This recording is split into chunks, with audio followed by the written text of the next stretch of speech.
जय महाराष्ट्र।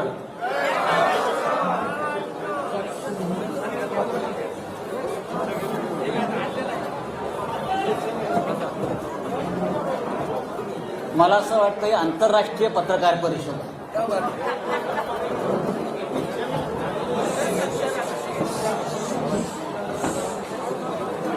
आपल्या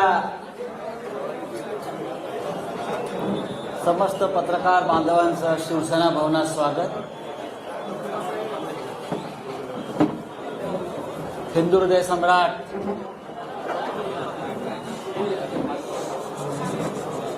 शिवसेना प्रमुख बाळासाहेब ठाकरे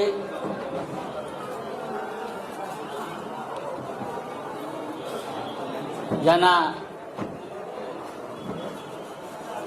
वंदन करतो, अभिवादन करतो, त्यांचं स्मरण करतो, कारण या वास्तूला एक महत्त्व आहे।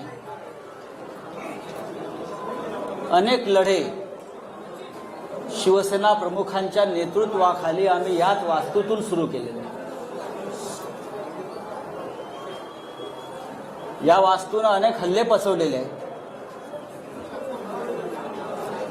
नुसते हल्ले नाही तर अतिरेकांचा हल्लाही पचवलाय।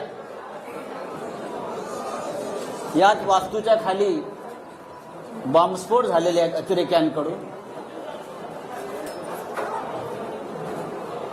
माझ्या सोबत शिवसेना प्रमुखांचे आमचे सगळ्यांचे सहकारी आहेत, ज्यांनी शिवसेना प्रमुखांबरोबर वर्षानुवर्ष काम केलं। असे सगळे दिवाकर रावते उपस्थित आहेत, खूप दिवसांनी अडसूळ आहेत आमचे। विनायक राऊत, अनिल देसाई, आदेश बांदेकर, मुंबईच्या महापौर किशोरीताई पेडणेकर, अरविंद सावंत, मंत्री उदय सामंत, अनेक म्हणजे संपूर्ण शिवसेना इकडे उपस्थित आहे। मी माननीय उद्धव ठाकरे, माननीय मुख्यमंत्री आणि शिवसेना पक्ष प्रमुख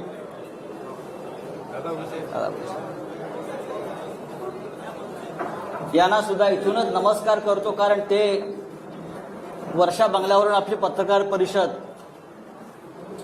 पाहतायत। त्यांचा आत्ताच फोन होता,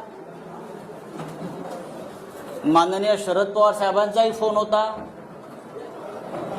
महाविकास आघाडीतल्या प्रत्येक प्रमुख नेत्यांचा मला आत्ता एक 5-10 मिनिटांपूर्वी फोन होते। सकाळपासून त्यांचे फोन सुरू आहेत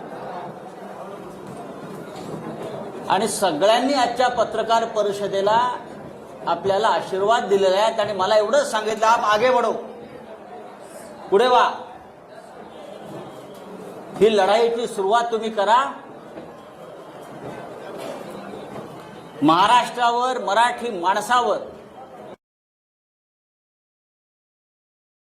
सुरू आहे, त्या आक्रमणाविरुद्ध कोणीतरी रणशिंग फुंकायला हवं होतं। ते आपण या ऐतिहासिक शिवसेना भवनाच्या वास्तूतून फुंकतोय। बाळासाहेबांनी आम्हाला एक मंत्र दिला आणि तो आयुष्यभराचा मंत्र आहे। ते नेहमी सांगायचे आम्हाला, तू काही पाप केलं नसशील, तुम्ही काही गुन्हा केला नसेल, तुझं मन साफ आहे तर कुणाच्या बापाला घाबरू नका। आणि आज उद्धव ठाकरे सुद्धा आपले पक्षप्रमुख याच पद्धतीनं ही शिवसेना पुढे घेऊन जात आहे। आजची पत्रकार परिषद घेण्याचं प्रयोजन यासाठीच आहे की आम्हाला संदेश द्यायचा आहे की महाराष्ट्र गांडूची औलाद नाही।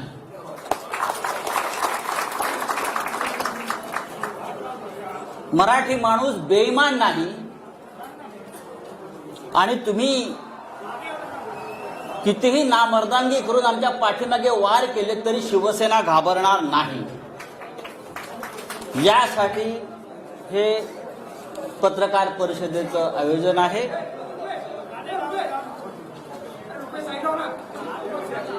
गेल्या काही दिवसापासून आपण पाहताय, शिवसेना असेल, सरकार त्यांना पाडायचं आहे, घालवायचं आहे। आणि त्यासाठी केंद्रीय तपास यंत्रणांचा गैरवापर सुरू आहे. खोटे आरोप, बदनाम्या, केंद्रीय तपास यंत्रणांचा दबाव. एकतर तुम्ही सरेंडर व्हा, गुडघे टेका, नाहीतर सरकार आम्ही घालवू, अशा प्रकारच्या धमक्या सतत दिल्या जात आहेत. पहा ना, भारतीय जनता पक्षाचे जे प्रमुख लोक आहेत रोज तारखा का देत आहेत? या महाराष्ट्रामध्ये 170चं बहुमत असताना 170चं बहुमत असताना भारतीय जनता पक्षाचे लोक 2 दिवसांनी एक तारीख देतात. आता 10 मार्च नंतर, आता अमुक, हे तुम्ही कोणाच्या भरोशावर ह्या तारखा देताय? व्यंकय्या नायडू यांना आम्ही एक पत्र लिहिलंय, त्या पत्रापासून सुरुवात झालेली आहे. राज्यसभेचे चेअरमन व्यंकय्या नायडू, उपराष्ट्रपती यांना मी एक पत्र लिहून केंद्रीय तपास यंत्रणा महाराष्ट्रात काय करतायत आणि माझ्यासारख्या राज्यसभा सदस्याला कशा प्रकारे त्रास देऊ पाहतायत याचं कारण इतकंच आहे की साधारण 20 दिवसापूर्वी आणि त्याच्या आधी भारतीय जनता पक्षाचे काही प्रमुख लोक मला भेटले. हा विषय दिल्लीत मी सांगितलेला आहे. भारतीय जनता पक्षाचे काही प्रमुख लोक मला भेटले, ज्यांना मी ओळखतो. 3 वेळा मला ते भेटले आणि त्यांनी मला वारंवार हे सांगण्याचा प्रयत्न केला की तुम्ही या सरकारच्या प्रवाहातून बाहेर पडा. कोणत्याही परिस्थितीमध्ये आम्हाला हे सरकार घालवायचं आहे. आमची संपूर्ण तयारी झालेली आहे. एकतर आम्ही इतर राष्ट्रपती राजवट आणू, नाहीतर काही आमदार आम्हाला आमच्या हाताशी लागतायत, त्यांना तोडून आम्ही हे सरकार बनवू. तुम्ही मध्ये पडू नका. तुम्ही आम्हाला मदत करा आमचं सरकार येण्यासाठी. मी म्हटले कसं काय शक्य आहे? 170 आमदारांचं बहुमत तुम्ही कसं काय उद्ध्वस्त करू शकता, पायदळी तुडवू शकता? या लोकभावना. ह्याच्यावर त्यांनी मला सांगितलं, जर तुम्ही काही लोकांनी आम्हाला मदत केली नाही तर तुम्हाला केंद्रीय तपास यंत्रणा तुम्हाला टाईट करतील. हा शब्द आहे, टाईट करतील आणि फिक्स करतील. मी आता त्यांची नावं घेत नाही, पण मी भविष्यात घेईन. आणि त्या संदर्भात दिल्लीतून सगळी सिद्धता झालेली आहे, तुमच्या लोकांना टाईट करण्याचं, फिक्स करण्याचं. आणि तुम्हाला नंतर पश्चाताप होईल की तुम्ही आम्हाला का मदत केली नाही. मी म्हटलं काय हरकत नाही, तुम्ही काही करू शकता, पण महाराष्ट्राच्या सरकारला किंवा ठाकरे सरकारला नख लागेल असं कोणतेही कृत्य आमच्या सरकारकडून होणार नाही. त्यांनी मला असंही सांगितलं, तुम्ही पाहिलं असेल की सध्या पवार कुटुंबांवर धाडी पडतायत. सध्या त्याच काळात सध्या पवार कुटुंबावर धाडी पडतायत आणि ते सुद्धा प्रकरण सोपं नाही. आम्ही त्यांना सुद्धा टाईट करतो. शरद पवार, आणि मी नंतर माहिती घेतली तर त्याच दरम्यान 1 दिवसाच्या आड दुसऱ्या दिवसापासून पवार साहेबांच्या म्हणजे पवार कुटुंबियांच्या घरावर सातत्यानं धाडी पडू लागल्या. ईडीचे लोक हे त्यांच्या घरात, त्यांच्या मुलींच्या घरात, बहिणींच्या घरामध्ये 8-8 दिवस जाऊन ठाण बांधून बसले, बाहेर पडायला तयार नव्हते. आणि तिथे सुद्धा ह्याच प्रकारच्या धमक्या त्यांना दिल्या जात होत्या. मी जेव्हा त्यांना नाही सांगितलं की तुम्ही या भानगडीत पडू नका, आम्ही प्रतिकार करू, आम्ही प्रतिकार करू, सरकार पाडण्याचा प्रयत्न झाला तर महाराष्ट्रामध्ये ठिणगी पडेल, तेव्हा त्यांनी मला असं सांगतात ते की काही होणार नाही, आम्ही केंद्रीय पोलीस बल आणून सगळ्यांना थंड करू. ईडी तर आहेच, केंद्रीय तपास यंत्रणा आहेच. आणि तिसऱ्या दिवशी ताबडतोब माझ्यावर आणि माझ्या आसपासच्या लोकांवर ईडीच्या धाडी पडायला सुरुवात झाली. तिसऱ्या दिवशी अत्यंत वाईट पद्धतीने पहाटे 4 वाजता, पहाटे 3 वाजता आणि त्याच्या आधी धाड पडण्याआधी तो मुलुंडचा जो दलाल आहे तो पत्रकार परिषद घेतो आणि सांगतो की आता संजय राऊतांना अटक होणार आहे, आता ईडीचे लोक त्यांच्या घरी पोहोचणार आहेत, या माणसाच्या घरी पोहोचणार आहेत. हा काय प्रकार? तुमचं सरकार महाराष्ट्रात आलं नाही याचा तुम्ही सूड अशा प्रकारे केंद्रीय तपास यंत्रणांचा, सीबीआयचा, ईडीचा गैरवापर करून आम्हाला त्रास देता आणि तुम्हाला असं वाटतं की आम्ही झुकू? बाळासाहेब ठाकरेंनी आम्हाला शिकवलं नाही गुडघे टेकायचं, अजिबात. हे शक्य नाही. तुम्ही काही करा, हे सरकार पडणार नाही. मी वारंवार त्यांना सांगत राहिलो आणि जेव्हा जेव्हा मी त्यांना सांगत आलो त्या दिवशी माझ्या नातेवाईकांच्या, माझ्या मित्रांच्या घरावर रेड पडत गेल्या. म्हणजे मला फ्रेम करण्यासाठी त्यांनी माझ्या आजूबाजूच्या लोकांना फ्रेम करण्याचा प्रयत्न केला. खोटी प्रकरण आहेत सगळी. जे जे आरोप माझ्यावर झालेले आहेत त्यातलं एकही प्रकरण खरं नाही. कोणत्याही प्रकरणात, कोणत्याही धंद्यात अशा प्रकारच्या, मुळात मराठी माणसाला धंदा करू नये असं यांना वाटतं म्हणून ते आपल्याला टाईट करतात. माझी मुलं असतील, माझे नातेवाईक असतील, माझा मित्र परिवार असेल, प्रत्येकाला बदनाम करायचं, खोट्या नावाने फोन करायचं. आत्ता तुमच्याकडे ईडी पोहोचताय, मुलांना फोन करायचा, उद्या सकाळी 4 वाजता ईडी आणि सीबीआय तुमच्या घरी येत आहे, उद्या सकाळी तुमच्या वडिलांना अटक करून घेऊन जातील. इतकं निर्घृण पद्धतीनं राजकारण या महाराष्ट्रामध्ये कधी झालं नव्हतं. हे भारतीय जनता पक्षानं नालायकपणा सुरू केला या महाराष्ट्रामध्ये. गेल्या काही वर्षापासून आपण पाहतोय, वर्षभरापासून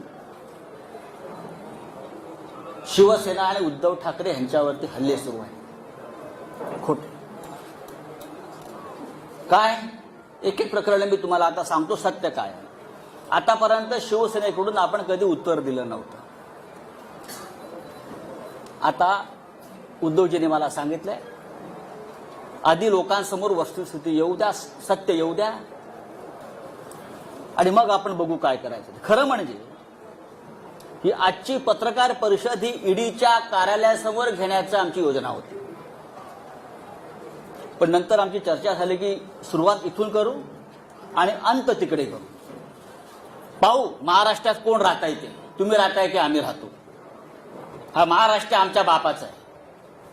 हे बाहेरचे लोक येऊन आमच्यावरती दादागिरी करणार, आमच्या घरात घुसणार, आमच्या बायका मुलींकडे बघणार, हा, आणि भाजपवाले टाळ्या वाजवणार. हा निर्लज्जपणाचा कळस आहे. छत्रपती शिवाजी महाराजांच्या राज्यामध्ये, बाळासाहेब ठाकरेंच्या राज्यामध्ये कधी असं घडलं नव्हतं. या राज्यात अनेकांनी राज्य केलं, पण ह्या पद्धतीनं कधी राजकारण केलं नव्हतं. उद्धव ठाकरे आणि परिवाराचे रोज काहीतरी एक प्रकरण काढत असतात. काय तथ्य आहे त्यात? आतापर्यंत कोणी त्यांच्याकडनं सांगायला आलं नाही समोर. पण मी तुम्हाला सांगतो, तो जो कोण बोलतोय ना, दलाल, ज्याला मराठीमध्ये आपल्या भडवा म्हणतात, बरोबर ना, शुद्ध भाषेत आपल्या मराठीत भडवा म्हणतात, भडवा. हा,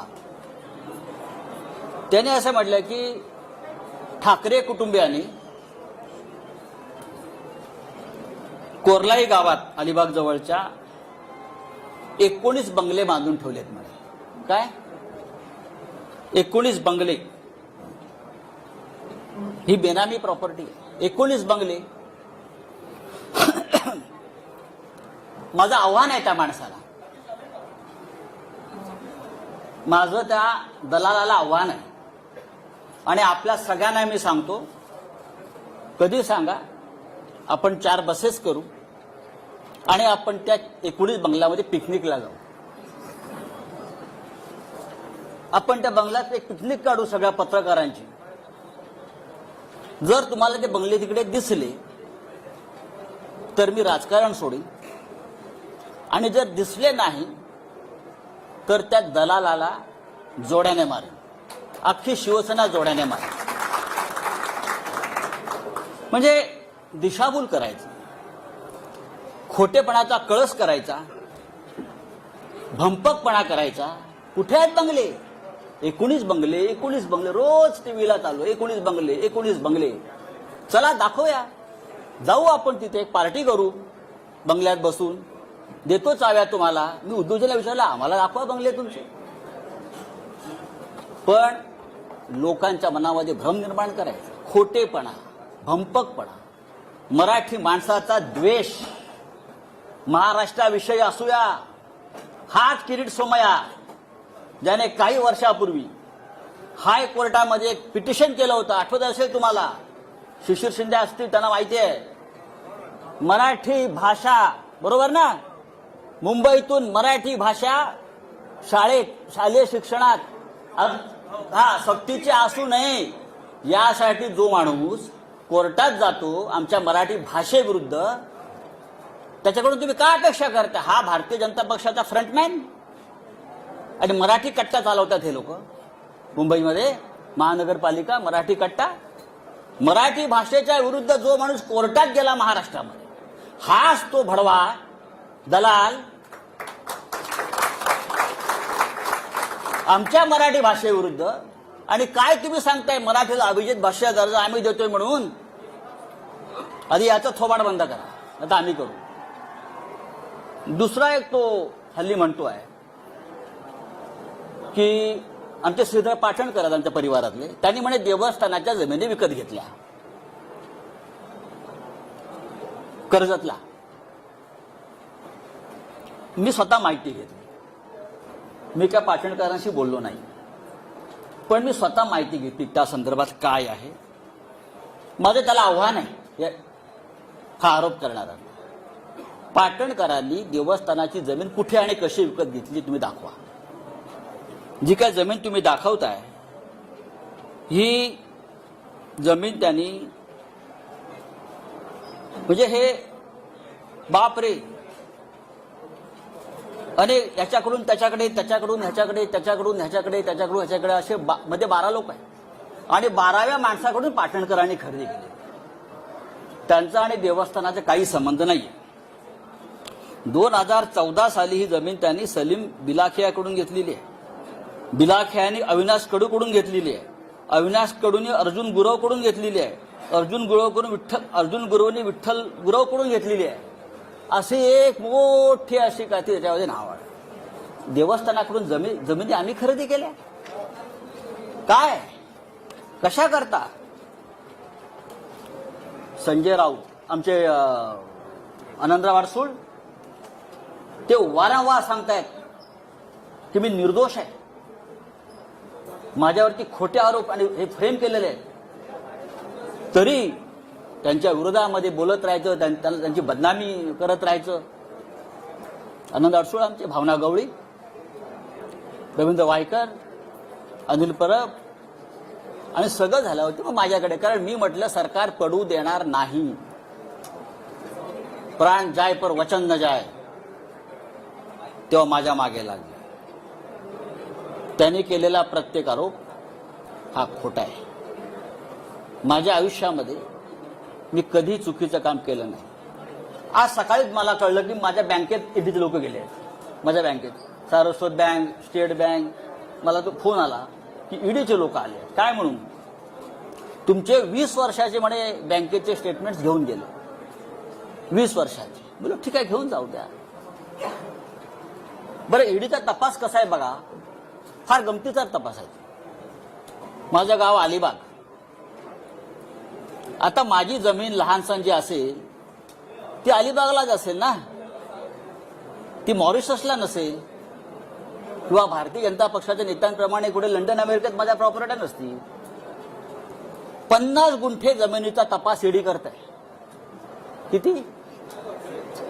50 गुंठे जमिनीसाठी ईडीच्या लोकांनी गेल्या 15 दिवसापासून त्या गावातल्या, किहीम गावातल्या आणि इकडल्या मुंबईतल्या त्यांच्या नातेवाईकांना, म्हणजे कोणाची 2 गुंठे जमीन, कोणाची 1.5 गुंठे जमीन, अशा आम्ही पूर्वी घेतलेल्या जमिनी मिळून 50-55 गुंठे, टोटल 30-40 लाखाच्या पुढे व्यवहार नसेल.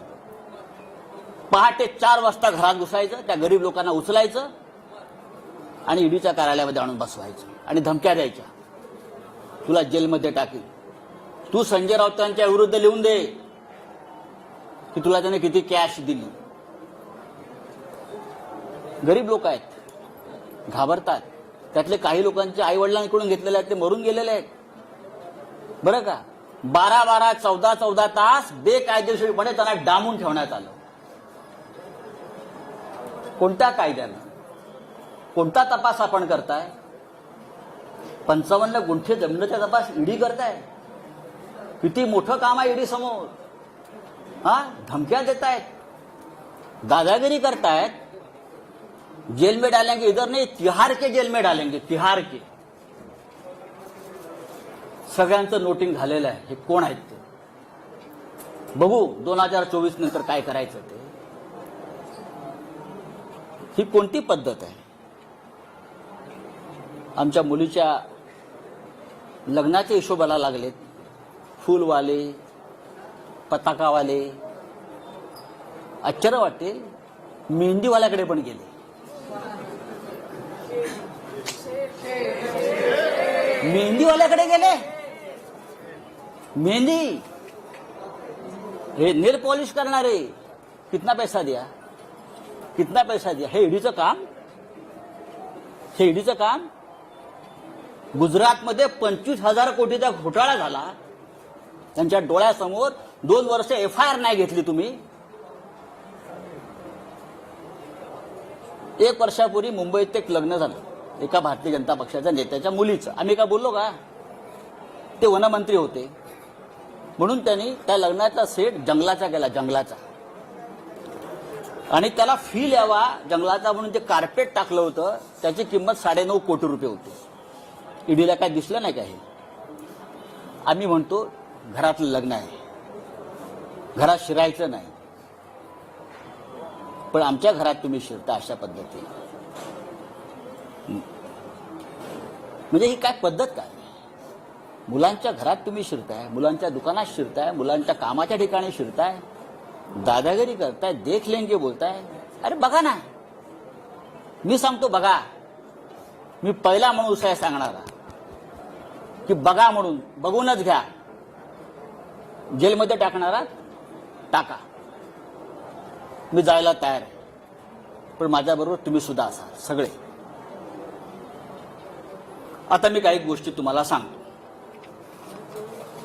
हळूहळू त्या सांगायला हव्यात.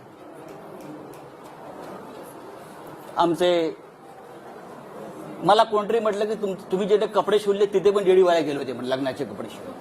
मुलुंडला टेलर आहे आमचा एक, तिथे गेले होते. किती कपडे शिवले म्हटलं. म्हणजे ईडी हा काय प्रकार आहे हे तुम्हाला कळलं पाहिजे म्हणून तुम्हाला मी सांगतो. मैंने जहां कपड़ा सिलाया ना मुलुंड में, वो टेलर के पास भी ईडी के लोग आए थे. क्या क्या सिलाया, कितने सिलाया, कितना बिल दिया, कितने सूट सिलाया. अब सिर्फ जूते वाले के पास जाना बाकी.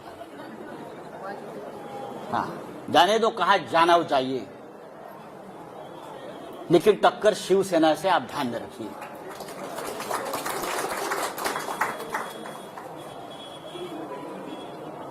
एक दूध वाला है हरियाणा में.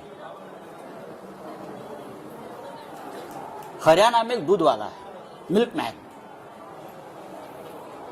एस नरवर. मैं पूछना चाहता हूं ईडी से, क्या आप ये नरवर को पहचानते हो? सिर्फ 5 साल में एक दूध वाला 7,000 करोड़ का मालिक कैसे बन गया? किसका पैसा है?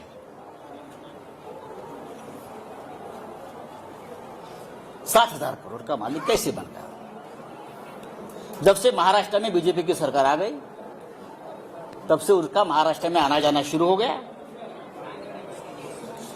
बीजेपी के नेता मुख्यमंत्री के घर में उनका तो खुला आना जाना रहता था. उसके बाद उसकी प्रॉपर्टी बढ़ने लगी. किसका पैसा उसके पास है? किसने किया मनी लॉन्ड्रिंग? मैं ये मनी लॉन्ड्रिंग की जो केसेस है नरवर की और सब की, आप बीजेपी के नेताओं की यहां की, जल्दी में दे रहा हूं,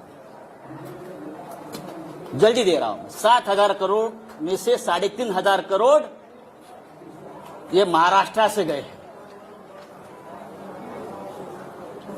3,500 करोड़ की प्रॉपर्टी महाराष्ट्र में जो उनको प्रोजेक्ट मिले, महाराष्ट्र से जो करप्शन हुआ है पहले वाली सरकार में, वहां से गई है।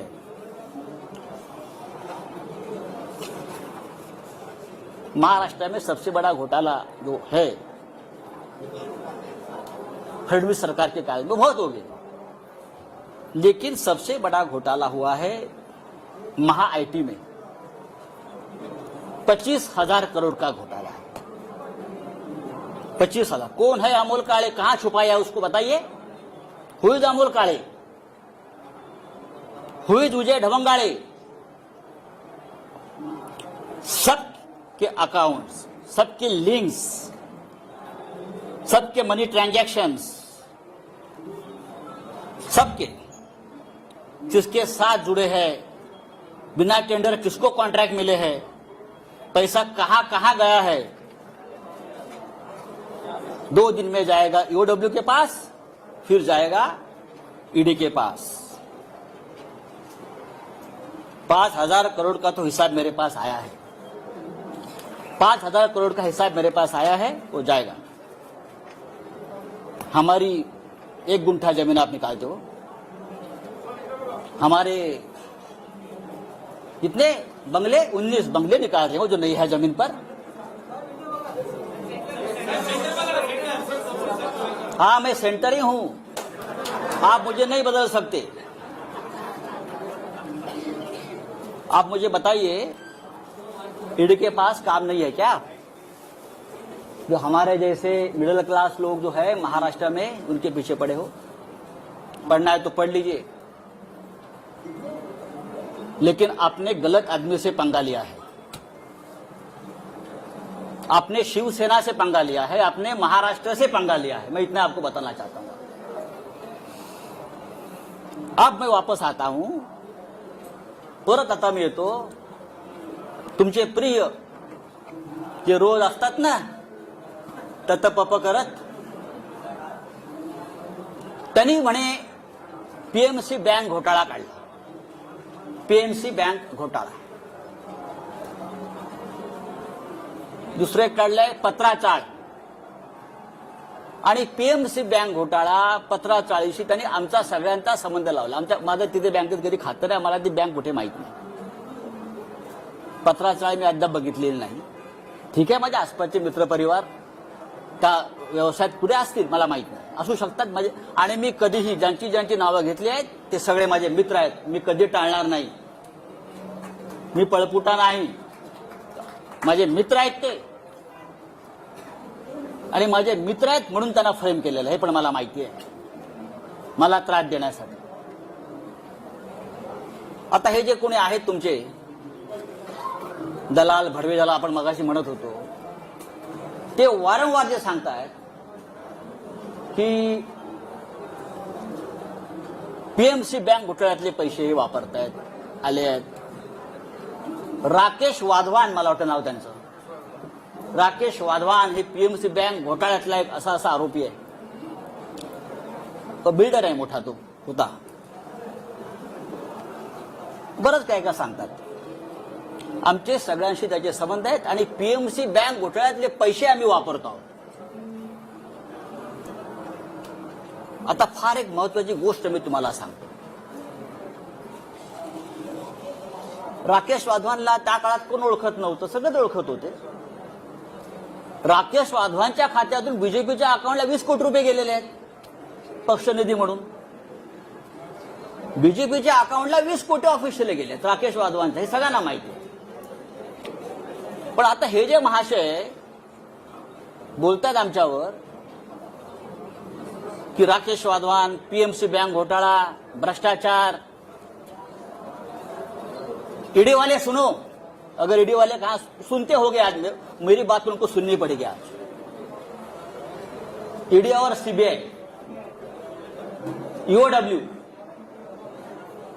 प्रधानमंत्री और गृह मंत्री आज मेरा ये जो स्पीच है वहां बैठकर सुन रहे, मुझे मालूम है। ये जो है अभी किरीट सोमैया ना, क्या उसका नाम, हाँ, वो बोलता है कि राकेश वाधवान एक भयंकर माणूस है, उसने भ्रष्टाचार किया है, पीएमसी बैंक घोटाला किया है, लोगों का पैसा डुबाया है। अब मैं पूछना चाहता हूं भाई, ये निकॉन इंफ्रा कंस्ट्रक्शन कंपनी किसकी है? निकॉन इंफ्रा कंस्ट्रक्शन कंपनी किसकी है? ये कंपनी किरीट सोमैया की है, उसका फैमिली की है, नील किरीट सोमैया की है, और वो राकेश वाधवान का पार्टनर है।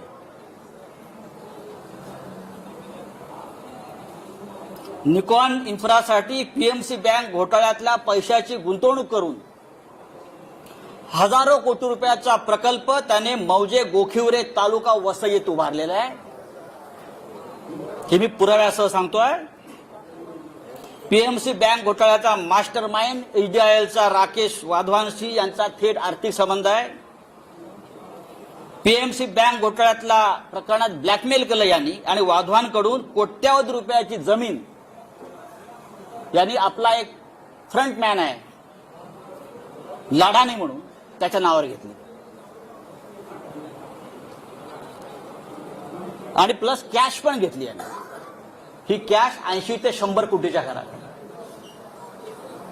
पीएमसी बँक घोटाळ्यात ब्लॅकमेल करून आणि जमीन घेतली आपल्या फ्रंटमॅन लाडानी। त्याचं नाव सांगतो मी तुम्हाला पूर्ण। लाडानीच्या नावावर त्यांनी ती घेतलेली आहे जमीन पूर्ण गोखिवरे वसई, आणि गोखिवरे वसई येथे ही 400 कोटी रुपयाची जमीन फक्त 4.5 कोटी रुपयाला घेतली। अशा 2 जमिनी त्याने घेतलेल्या आहेत। एक जमीन 7 कोटीला घेतली आणि त्या जमिनीवर जी कंपनी आहे या कंपनीचा डायरेक्टर नील किरीट सोमैया निकॉन फेज 1 आणि निकॉन फेज 2 हे हजारो कोटीचे प्रकल्प उभारले जात आहेत। हा सगळा पीएमसी बँकेतला पैसा। एन्व्हायरमेंट क्लिअरन्स नाही, एन्व्हायरमेंट क्लिअरन्स नाही, अनेक नियमांचं पायमल्ली केलेली आहे। राष्ट्रीय हरित लवादानं जर आता ऍक्शन घेतली तर त्याला 200 कोटी रुपयाचा दंड होईल। माझं आदित्य ठाकरे पर्यावरण मंत्री यांना आवाहन आहे, ताबडतोब यात लक्ष घाला आणि या प्रोजेक्टच्या संपूर्ण परवाने रद्द करावी आणि ईओडब्ल्यूनं पीएमसी बँक घोटाळ्यामध्ये किरीट आणि नील सोमैयाला ताबडतोब अटक करा। पीएमसी बँक घोटाळ्याच्या आधी किरीट सोमैयाच्या अनेक जवळच्या लोकांनी बँकेतून पैसे काढून घेतले। मी तुम्हाला नंतर ती यादी देणार आहे। म्हणजे याला घोटाळा होतोय माहिती आहे। मुळात पीएमसी बँक घोटाळ्यातल्या या माणसानं किरीट सोमैयाच्या माणसाला जमीन का विकली? 2015 साली तेव्हा घोटाळा सुरू होता ना। हा भ्रष्टाचाराविरुद्ध लढणारा माणूस स्वतः हा आम्हाला अक्कल शिकवतोय, आम्हाला ज्ञान देतोय। हे एक लक्षात घ्या। हे सगळं एका बाजूला भ्रष्टाचारावरती भजन करायचं, दुसऱ्या बाजूला महाराष्ट्र लुटायचा, मुंबई लुटायची, आमच्यावरती आरोप करायचे मुंबई महानगरपालिकेपासून सर्वत्र, आणि आपले भ्रष्टाचार लपवायचे। हा किरीट सोमैया हा भारतीय जनता पक्षाचा सध्या मुंबईतला चेहरा आहे, लक्षात घ्या। हे जे आहे हा देवेंद्र रजनीकांत लधानी त्याचं नाव आहे। He the front man of Kirit Somaiya, आणि त्याने राकेश वाधवानशी व्यवहार केलेला आहे मोठ्या प्रमाणात कोट्यावधी रुपयाचा। ते सगळे पैसे पीएमसी बँक घोटाळ्यातले आहेत। ते सगळे पैसे, ते व्यवहार हे त्या बँकेसंदर्भातलेच आहेत आणि पत्राचाळीतल्या संदर्भातले पैसे सुद्धा याच्यामध्ये गेलेले आहेत। याची संपूर्ण चौकशी महाराष्ट्राच्या मुख्यमंत्र्यांनी करावी, यांचं माझं बोलणं झालेलं आहे।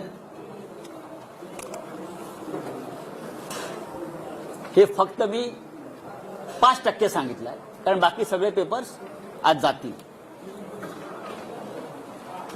दुसरी गंमत तुम्हाला सांगतो, पीएमसी बँक घोटाळ्याचा तपास ईडी करताय। हे सगळे कागद ईडीकडे मी 3 वेळा पाठवलेले आहेत। हे सगळे पेपर्स, ऑल डॉक्युमेंट्स भ्रष्टाचाराच्या या किरीट सोमैयाच्या गेल्या 3 महिन्यामध्ये मी किमान 3 वेळा ईडी कार्यालयात पाठवलेले आहेत. तुम्ही 1 गुंठे 2 गुंठेवाल्यांना बोलवता आणि मी बघितलंय हा किरीट सोमय्या आतमध्ये बसून ईडीच्या कार्यालयामध्ये दही आणि खिचडी खात असतो रोज. हा, त्याच्या बापाचं राज्य आहे का इथे? तुम्ही आमच्या मराठी लोकांना बोलवणार, तुम्ही आमच्या मंत्र्यांना बोलवणार, तुम्ही आमच्या आमदार खासदारांना बोलवणार. और ये जो लोग हैं, ईडी का करप्शन इस हद तक है कि ये सब लोग ईडी के वसूली एजेंट बन गए. और मैं ये बहुत दावे के साथ कहता हूं. अब और एक मैं आपको बहुत इंटरेस्टिंग और मजे की बात बताने जा रहा हूं. ईडी वाले सुनो और हिम्मत है तो मेरे घर पर आइए. मैंने पहले भी इस मंच से कहा था मैं नंगा आदमी हूं, मैं शिव सैनिक हूं. आप कितना भी मेरे बारे में गलत कर लीजिए, कितनी भी फ्रेम कर लीजिए, आई विल फाइट. मैं ईडी वाले से पूछता हूं कि जितेंद्र चंद्रलाल नवलानी कौन है? नाम लिख लीजिए, जितेंद्र चंद्रलाल नवलानी. ये नाम सुनकर मुंबई और दिल्ली के ईडी ऑफिस का सांस बंद हो गया होगा. उनको पसीने छूटे हैं.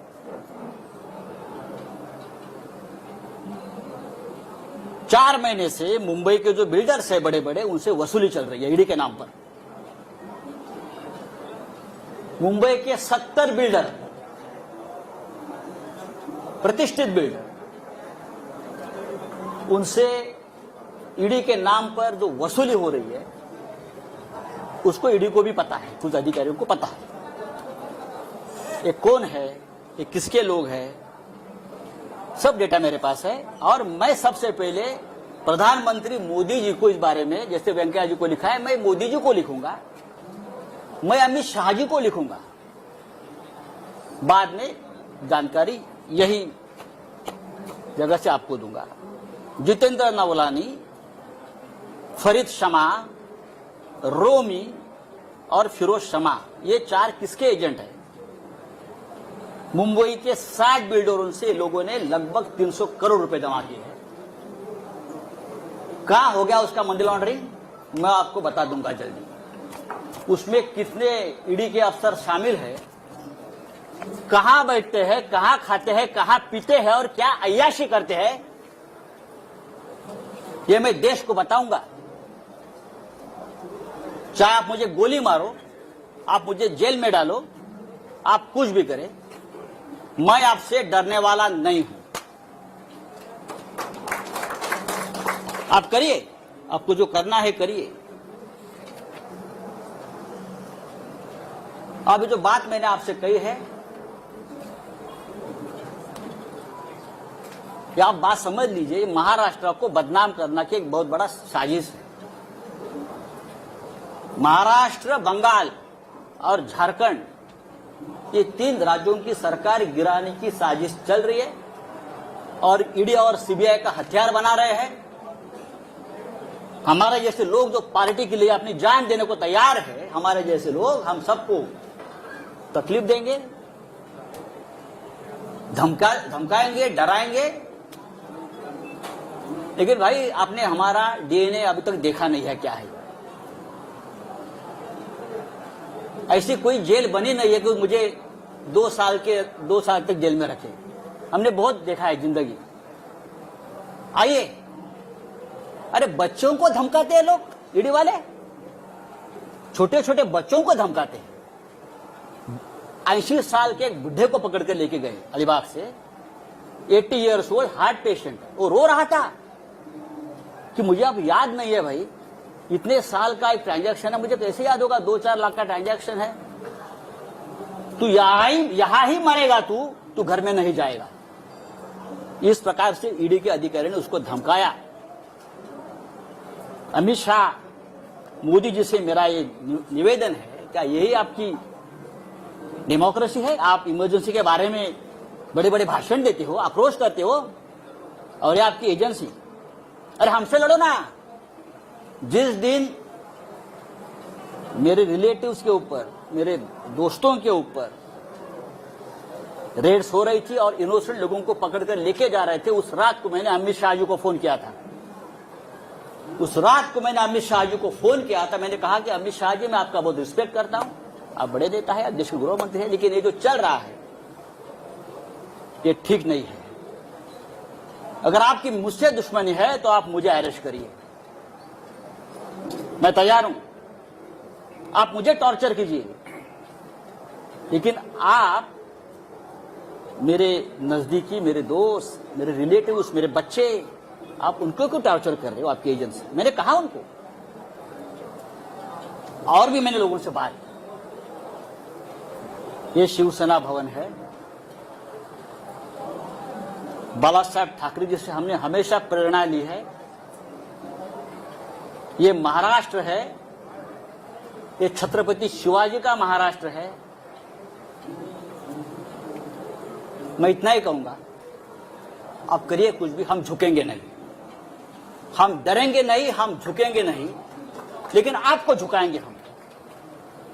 किसी भी हालत में महाराष्ट्र में ठाकरे सरकार रहेगी और 2024 में भी देश में परिवर्तन होगा। तभी डराने वाले, धमकाने वाले कहां होंगे, इतना मैं कहूंगा। जो मुझे बात कहनी थी मैंने कह दी है। मुझे लगता है नो क्वेश्चन आंसर्स, ये काफी है। और ये बात अब तक, ये कहानी पूरी नहीं हुई है, ये ट्रेलर है। आने वाले समय में कुछ वीडियो, कुछ क्लिप्स और डॉक्यूमेंट्स लेकर मैं सामने आ जाऊंगा। मैं देखता हूं कौन क्या करता है। आप दिल्ली में, कुछ लोग गए, दिल्ली में जाओ, नहीं तो जो बाइडेन के पास जाओ, मुझे कोई फर्क नहीं पड़ता है। मैं शिवसैनिक हूं, मेरी जिंदगी संघर्ष में गई है, लड़ाई में गई है।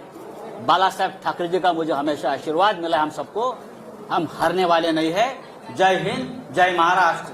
देवेंद्र फडणवीस जी का और एक फ्रंटमैन है जिसका नाम मोहित कंबोज। मोहित कंबोज, फडणवीस साहब का आजकल वो बहुत ब्लू आइड बॉय है, ऐसा मुझे कहा, मैं तो पहचानता नहीं। वो फडणवीस साहब को डुबाने वाला है। ये जो मैं देख रहा हूं, मैं थोड़ा सा बाकी है। ये जो पत्राचाल वाला इशू निकाला है ना, ये पत्राचाल की जमीन खरीदने वाला मोहित कंबोज है। सबसे बड़ा घोटाला, और उसमें भी पीएमसी बैंक का पैसा लगा है। पीएमसी बैंक को डुबाने वाला, वहां का करप्शन का पैसा ये पत्राचाल में लगा है। और मोहित कंबोज का वहां एक द लग्जर कंस्ट्रक्शन प्रोजेक्ट बन रहा है पत्राचाल पे, और हम पे उंगली दिखा रहे हैं। दूसरी बात है कि और एक है, सॉरी, उसके बारे में मैं और बता दूंगा। कागज कहाँ गया हो? और एक कागज था उसका, हाँ, राकेश वाधवान, जो मैंने नाम लिया था,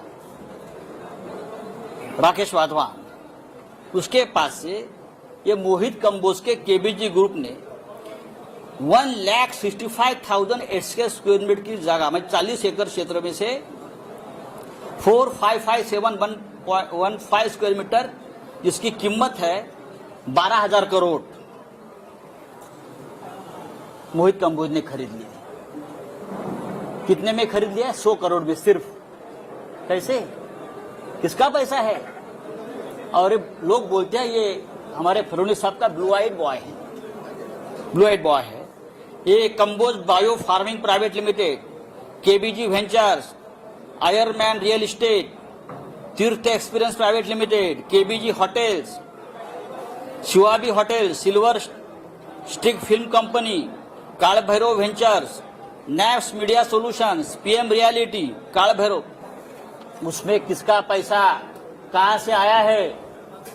फडणवीस साहब, सिर्फ आपको ही मालूम है। धन्यवाद।